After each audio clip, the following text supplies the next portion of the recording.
Assalamualaikum sobat online.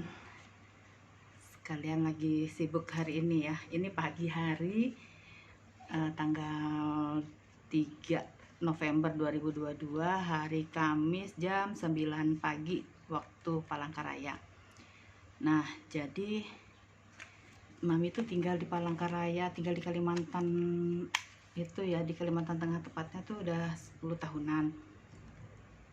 Ada sih sebelumnya kan Mami tinggal di Pekanbaru, pernah juga tinggal di Jawa, di Jogja, di Madiun. Nah sekarang nih baru bergeser ke Kalimantan. Jadi ada beberapa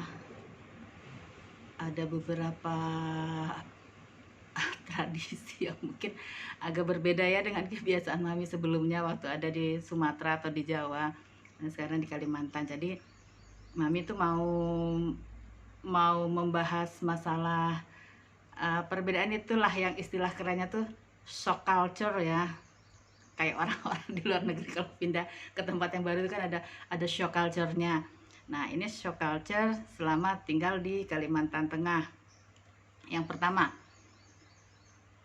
shock culture yang pertama itu, kita kalau yang Mami tahu ya, di Sumatera, di Jawa, itu kalau kita nyetir, kalau kita berkendara, itu kita biasanya berkendara itu kalau lambat di jalur kiri, kalau agak kenceng, agak ngebut itu di jalur kanan. Kalau nyalip kan kita selalu di jalur kanan ya, melalui kanan, kita nyalipnya tuh di sebelah kanan. Kalau di sebelah kiri itu dianggap salah lah. Nah, di Palangkaraya, Mami waktu itu kan mau nyalip, Mami mau nyalip tuh ke kanan, kok orang depan nih nggak ngasih jalan gitu loh. Lah kok nggak ngasih jalan, Mami klakson, orangnya malah nengok, marah gitu loh kayaknya. Waduh, kenapa ya, apa yang salah kok di klakson malah marah. Nah akhirnya Mami pelan-pelan, udah lama gitu baru Mami bisa nyalip. Nah lama kelamaan Mami tinggal di sini di Palangkaraya dan sering menyaksikan, loh kok orang seenaknya aja nyalip di sebelah kiri. Awalnya Mami kaget, ih kenapa sih mereka kok kayak gitu nyalipnya kok dari sebelah kiri. Nah ternyata teman-teman, emang di sini itu kalau nyalip mereka biasa dari sebelah kiri. Jadi kayak di luar negeri ya, kalau nyalip dari sebelah kiri, kemudian jalur lambatnya itu mereka dengan santainya tuh jalan santai pelan-pelan itu di sebelah kanan loh, bukan di sebelah kiri. Nah itu shock culture yang pertama. Sekarang sih Mami udah terbiasa ya, jadi kalau nyalip juga tahu. Jadi kalau nyalip ya dari sebelah kiri sekarang juga. Itu nggak tahu apakah emang udah hukum lalu lintasnya seperti itu atau cuman kebiasaan aja, Mami juga nggak tahu ya, kurang paham juga sih kalau masalah itu. Yang kedua, kalau hajatan lauknya tuh diambilin di piring gitu. Jadi kita ambil satu piring, mau lauknya misalnya ada rendang, ada sambal di satu piring kecil, nggak kecil kali sih piringnya, piring makan itu ada rendang sepotong, nanti di piring satu lagi tuh ada misalnya telur di sambal atau ayam goreng atau ayam gulai gitu. Jadi banyak piring itu, jadi banyak berjejer gitu dengan lauk-lauknya itu. Nah setahu Mami dulu kan kalau Mami datang ke undangan gitu, ke undangan orang nikah, hajatan gitu ya, kan kalau makan prasmanan kita ambil sendiri-sendiri gitu. Atau kalau di daerah Jawa tuh pernah ada istilahnya tuh piring terbang. Jadi piring itu diedarin, bukan berisi satu lauk. Misalnya pertama yang diedarin piring itu sup, jadi makan semua tamu undangan itu makan sup dulu satu piring itu. Kemudian datang lagi yang kedua, nasi beserta lauk-lauknya, kemudian makan, nanti diambil lagi piringnya. Setelah itu datang es puding atau apa gitu, terakhirnya gitu kan. Nah di sini tuh enggak, lauk-lauk seperti yang tadi Mami bilang. Nah jadi kan Mami nggak tahu tuh waktu pas pertama kali datang ke hajatan, lah kok ini udah diambilin kok di satu piring gitu kan. Akhirnya Mami ambil satu piring yang lauknya misalnya satu ayam gitu kan, kemudian Mami ambil lagi di piring yang berikutnya, piring sebelahnya tuh Mami ambil lagi ini yang telur, Mami tumpahin ke piring Mami. Yang ini Mami ambil lagi piring yang piring lauk lain lagi. Jadi di piring Mami itu banyak lauk gitu loh, seperti kalau prasmanan gitu loh. Baru Mami ambil nasi gitu. Nah ternyata sobat online semua, salah cara mami seperti itu. Seharusnya mami cuma ambil satu lauk, satu piring yang ada lauknya itu, kemudian mami ambil nasi, bukannya yang lauk di piring-piring lain mami tumpahin ke piring yang mami ambil tadi. Nah itu shock culture yang kedua. Lucu sih awalnya mami, setelah mami tahu mami salah tuh mami ketawa, lucu sebetulnya bagi mami. Nah kemudian shock culture yang ketiga, kulit cempedak. Kalau di Pekanbaru tuh kulit cempedak ya, boro-boro kulit cempedak ya, cempedaknya aja jarang orang yang mau makan ya. Waktu mami kecil di Pekanbaru tuh cempedak itu diambil-ambil, nggak ada yang jual deh. Sampai sekarang juga kayaknya jarang banget ada orang jual cempedak ya, paling kalau di daerah pedalaman-pedalamannya 1-2 orang ada mungkin yang jual, karena jarang orang yang makan cempedak. Cempedaknya aja jarang dimakan, apalagi kulitnya.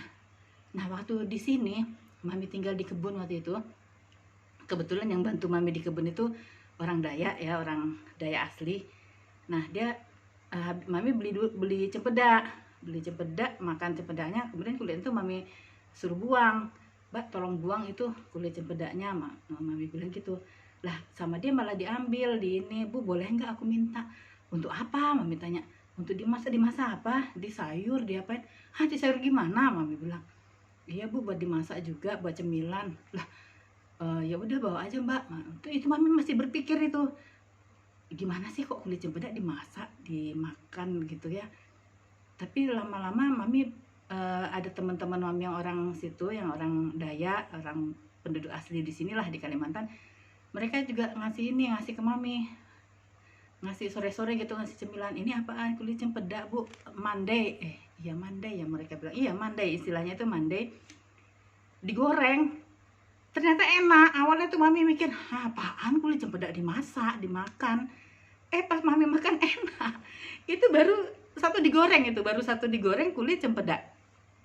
Ada lagi kulit cempedak yang dibilang mandai asin itu kulit cempedak dicuci bersih, kemudian direndam di air garam, ditaruh di toples. Itu bisa tahan cukup lama ya, bisa tahan mungkin ya cukup lama lah, bagi ini kata mereka cukup lama disimpan. Itu nanti bisa ditumis, kalau mau masak tinggal ambil satu, jadi kayak ikan asin gitu loh. Digoreng tuh jadi asin banget, garing kayak ikan asin.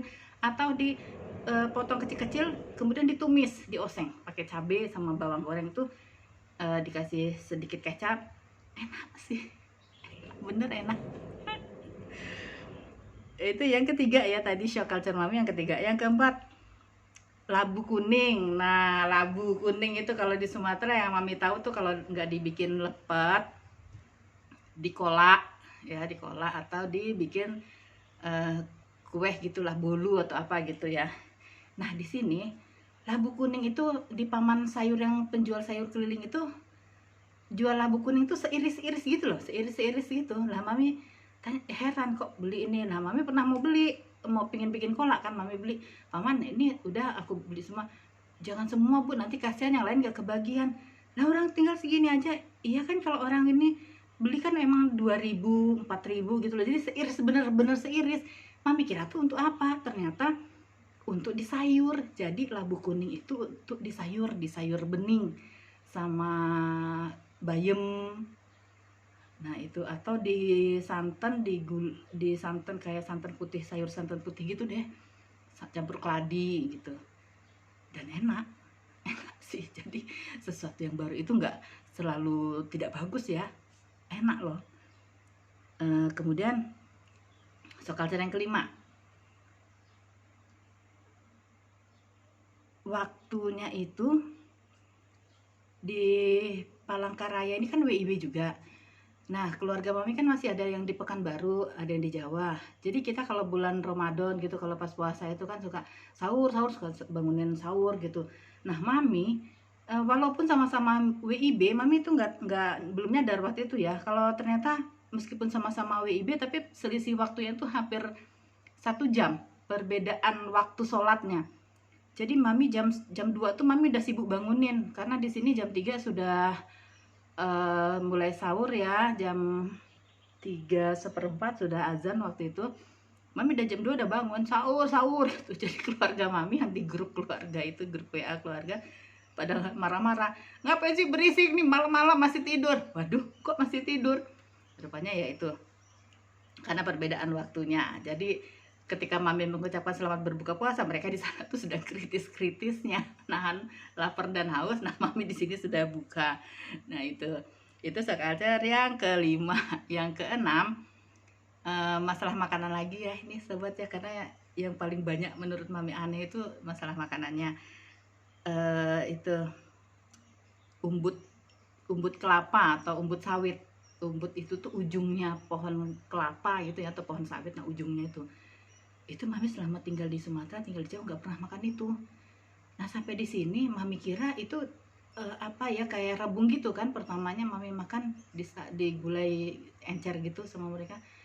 Oh, rupanya ini umbut. Umbut itu apaan? Itu pucuk sawit, pucuk kelapa sawit. Oh, ternyata bisa dimakan ya. Ya, dan enak, enak lagi nih, enak lagi, bener enak.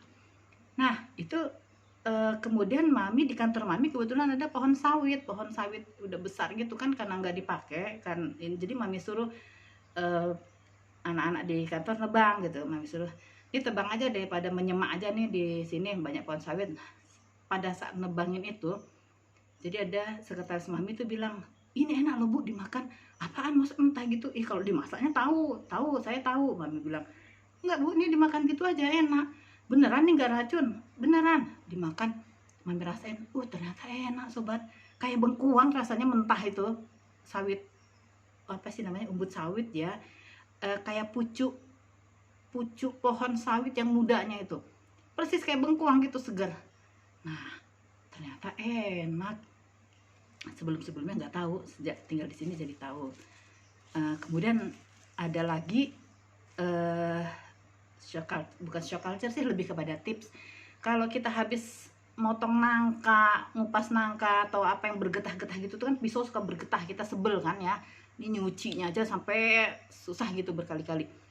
Itu caranya gampang loh. Jadi pisau yang bergetah-getah itu kita bakar, hidupin kompor, taruh di atas apinya, dibakar gitu, langsung panas-panas itu kita elap, siapin elap ya, harus kita elapin, seret gitu, dah hilang getahnya. Nah, itulah hebatnya di sini, banyak hal baru yang mami temui yang ternyata bermanfaat, yang sebelumnya mami nggak tahu. Nah, sementara itu dulu ya teman-teman ya, sobat online semua yang mami ini kan, lain kali mami mungkin akan cerita yang lain-lainnya. Oke, sobat online, sehat selalu kalian semua, bahagia selalu. Assalamualaikum.